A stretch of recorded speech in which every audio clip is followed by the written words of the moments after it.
Monday, friends. So today, now thank you to somebody who said on my picture yesterday that she struggles with her pelvic floor health. You know, it's so funny. Well, it's not funny. You get so used to having these symptoms as women that you sort of I think they become normal, which is it's kind of disconcerting. I mean, I'm 49 now, and certainly after I'd had my kiddos, I noticed a big difference in my pelvic floor health. Basically, meaning that I'm the eldest of four girls, and my two younger sisters, they had a trampoline bought for them. And I thought, oh, great, it's going to be brilliant fun. I'm going to go on the trampoline, have a good old bounce. And it was the first time I'd had both of I think I might have had both my children by then. Certainly I'd had my daughter. And I just remember thinking, I'm going to have to get off this because I'm wetting myself. Every time I bounced down, I could feel some leakage. And it was just like, oh my goodness, I never ever thought this would happen to me. You know, you hear about it, but I was so surprised. It was the first time it had ever happened, and I was quite taken aback. And in those days, I used to run quite a lot, even though I'm not a natural runner. And again, I used to find that there were times if I needed a wee, I would really struggle. You know, I really would struggle. So it's just, you know, I think we just put up with these things, and there's a lot of shame and embarrassment out there too about in the community about just admitting or acknowledging actually that we have this problem. Hi Claire, nice to see you. And in fact, you know what? In the over 40 age group, 2 out of 3 women struggle with pelvic floor related problems, primarily leakage. And about only 30% of those have actually spoken to their healthcare provider about it.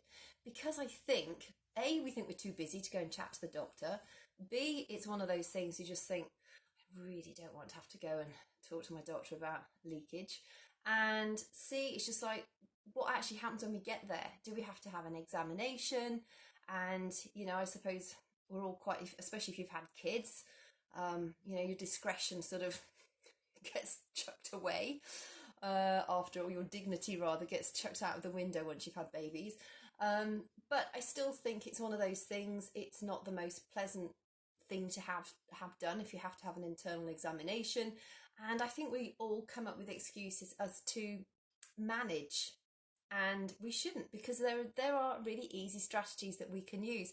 So yeah, when I got that suggestion yesterday, I thought actually this is something that's really key, because it's something that I've been through, and obviously very many other women have similar problems. So what is the pelvic floor? Basically, it's 3 layers of muscle that act like a hammock really, or a bit like a trampoline. So it goes from your pubic bone to your coccyx, and then also to each sit bone, so you know the bony bits on your bottom. So that is essentially what the pelvic floor does, and that supports it supports our bladder, our uterus, and our rectum.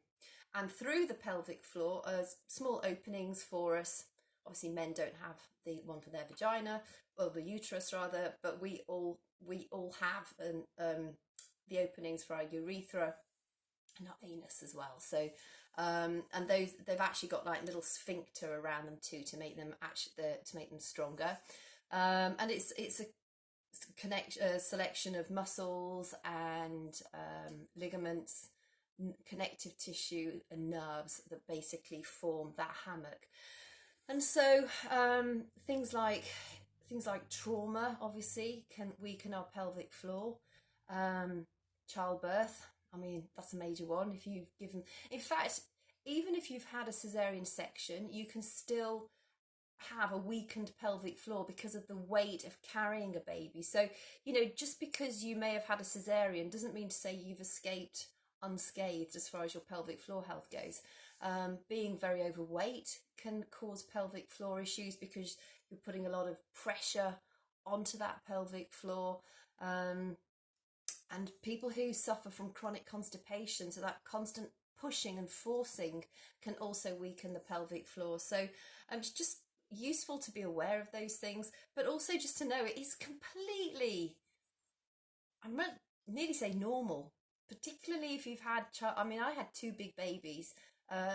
My daughter was £8 3 ounces, and my son was £9 12 ounces. So he was a bit of a giant, and I had them both naturally. I had them both at home, and so I think that's probably why my pelvic floor suffered after I'd given birth.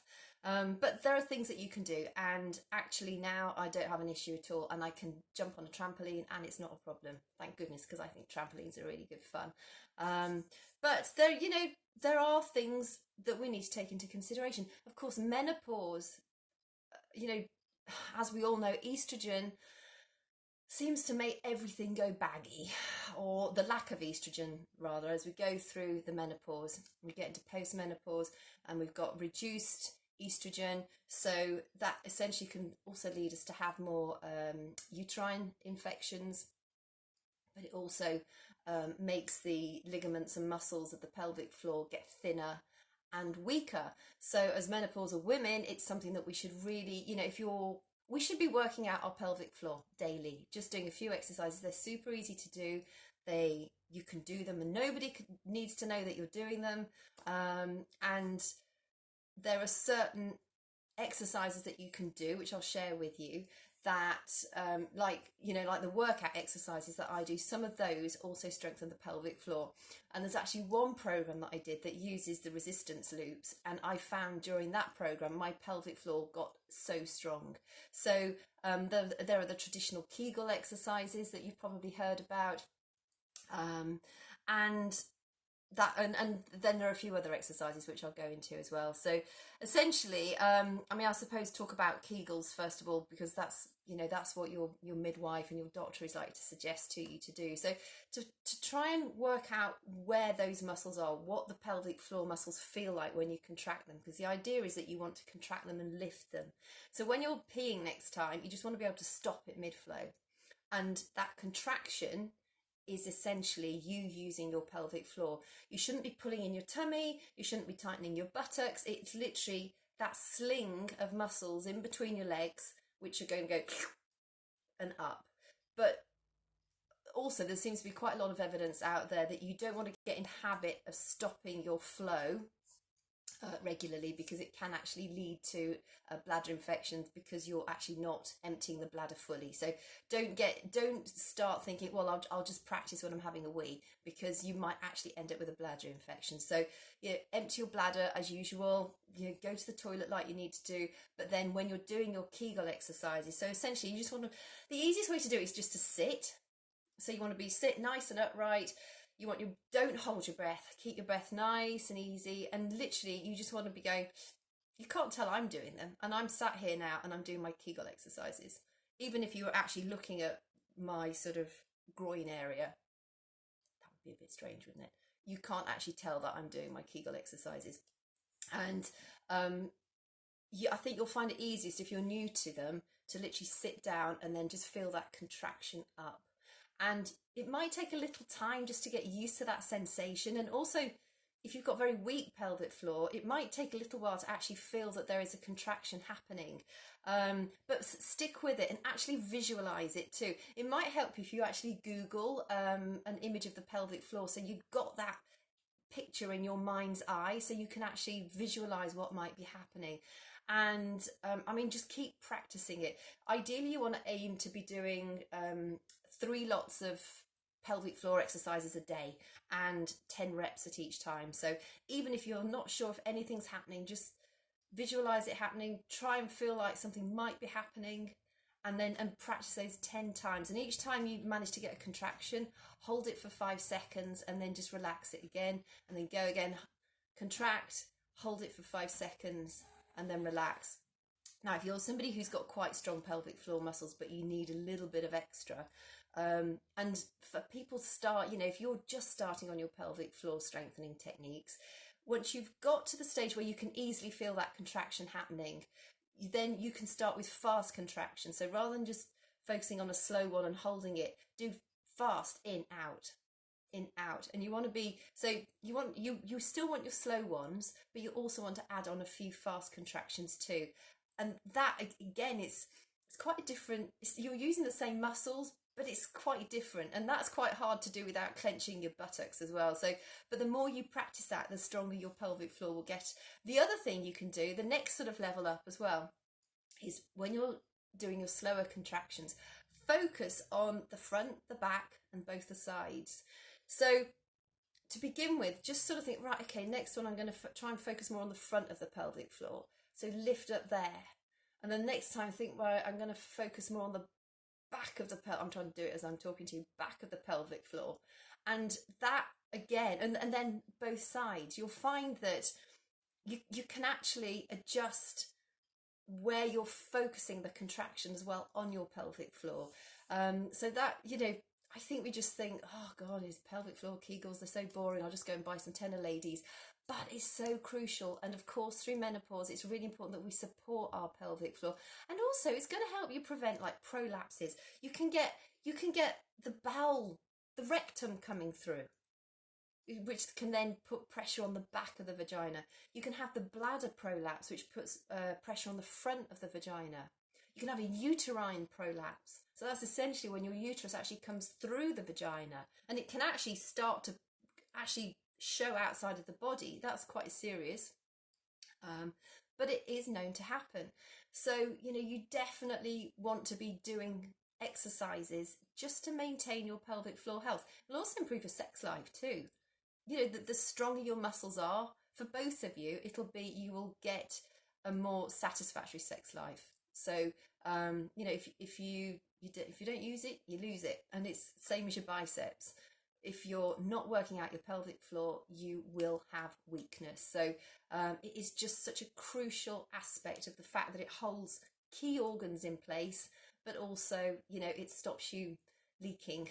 And that's pretty unfortunate. I mean, I've been caught out with a sneeze occasionally. I think most of us have, but on the whole, I don't have an issue at all now. I feel like I've got a really strong basis of pelvic floor. So those are the Kegel exercises, but there are also other things you can do. So squatting. So if you do a narrow squat, do it nice and slowly, and you know that when you squat, you want to keep your hips pulled slightly back, because you don't want your knees poking out over your toes, because that puts too much pressure on your knees.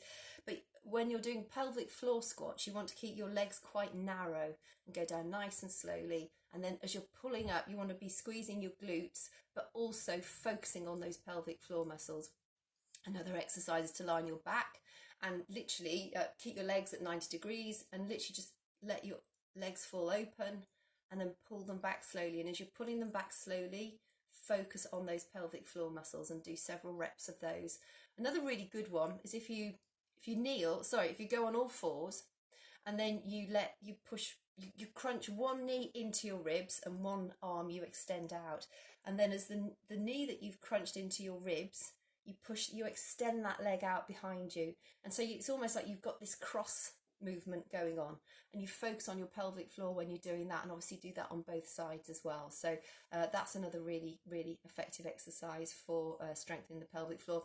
And another good one is just get a ball, any kind of sort of that size ball, stick it between your sort of knee area on your inner thighs, and you can squeeze in with that. But as you're squeezing in, focus on your pelvic floor muscles. That will help strengthen them too. And then obviously the resistance exercises with the loops, they are just phenomenal. So I mean, I do like walking squats. So I'll put the loops around my thighs, get into a squat, and I walk in a squatted position side to side and back in and back in. And that firms up everything as well, but specifically you can work your pelvic floor that way. There are a series of others, but those are probably the easiest and the most effective ones to do, I would say. So don't ignore your pelvic floor health. I think that's everything I wanted to say, actually. And just remember that when you're doing it, just relax into it and get into the habit of thinking, okay, I'm in the car now, I'm going to do some pelvic floor exercises, or I'm lying in bed and I'm just going to do some when I wake up, and then I'm going to do some before I go to sleep. And, you know, maybe when you're having your lunch, if you're sat in your office or wherever it might be, just sit down and think, okay, I'm going to have my sandwich and I'm just going to do some pelvic floor exercises. And you can get them done so discreetly. Nobody needs to know that you're doing them. And it will take a little while to build them up because, you know, like a bicep will grow really fast. Your pelvic floor might take up to about 3 months to notice any significant difference.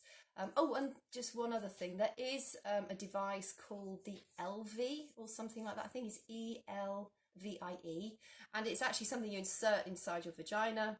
It's linked up to Bluetooth, so I guess it works alongside your phone, and it's an app which I think gives you different types of exercises to try.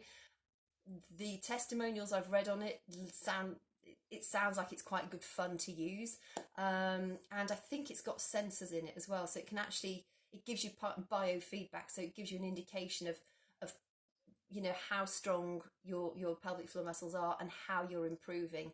And you know, I suppose with something that's going to take about 3 months to get really nice and strong, it's nice to have that feedback, because then at least you've got some idea of the fact that you're strengthening your pelvic floor is actually working. So it's not an overnight quick fix, but it is something that is incredibly important. So particularly as we are going through menopause years, it ain't going to get any better. So do what you can to help it. Anyway, you guys, I hope that helped. Oh, thank you very much, Pradeep. That's really kind of you. I'm feeling a bit tired today, actually. I got a headache today as well. It's just as well I'm doing pelvic floor exercises and not head banging. I hope that helps, and leave me your comments. So anything you want me to do next week, all about menopause, you know, let me know, and I'll make sure to, if I haven't, you know, if I've not prepped for it in time for next week, I can add it to a future week session. So yeah, thank you for joining me, and I hope it's been helpful. I will catch you soon.